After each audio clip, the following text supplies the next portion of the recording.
واقعہ سنایا تھا ہمیں، کتابوں میں یہ واقعہ لکھا ہے کہ ایک طالب علم تھا، پرانے وقتوں کی بات ہے، رات کو مسجد میں چراغ لے کے مطالعہ کر رہا تھا۔ پہلے زمانے میں لائٹ وائٹ تو نہیں ہوتی تھی، گاڑیوں کے سفر نہیں تھے، اونٹوں کے سفر تھے، تو مسافر لوگ بعض دفعہ آ کے مسجدوں میں ٹھہرتے تھے۔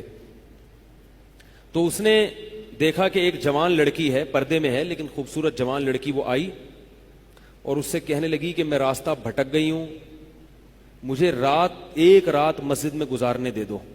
باقی یعنی صحیح تھی، وہ اسی طرح ہوا تو کہیں بھٹک گئی تھی۔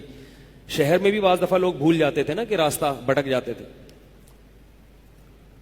اب یہ پریشان تھا کہ میں اس کو رات کو اگر پناہ دیتا ہوں تو مجھے شیطان ورغلائے گا، اور اس لڑکی کو اگر میں پناہ نہیں دیتا تو یہ کہاں جائے گی رات کو، کوئی اور اس کی عزت سے کھیلے گا۔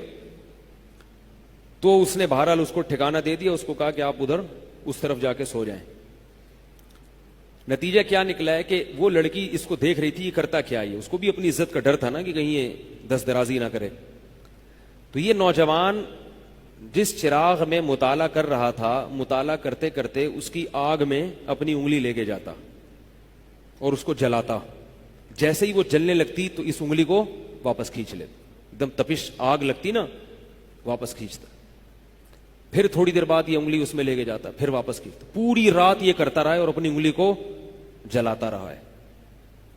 صبح جیسے ہی ہوئی ہے، اس نے فوراً، صبح صادق ہوئی نا فجر کی اذان کا وقت، اس نے فوراً اس لڑکی سے کہا یہاں سے چلی جاؤ، فوراً یہاں سے فوراً چلی جاؤ۔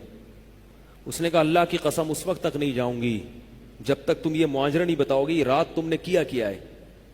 تو کہنے لگا یہ میرا اور اللہ کا معاملہ ہے، میں تمہیں نہیں بتا سکتا۔ اس نے پھر اللہ کا واسطہ دے کے کہا، اس نے کہا میں جاؤں گی نہیں یہاں سے جب تک بتاؤ گے نہیں۔ اس نے کہا شیطان مجھے ورغلا رہا تھا کہ ایک جوان لڑکی ہے، اجنبی ہے، کوئی دیکھنے والا نہیں ہے، کوئی دیکھنے والا نہیں ہے، تو زنا کر لو اس سے، کوئی دیکھنے والا نہیں ہے۔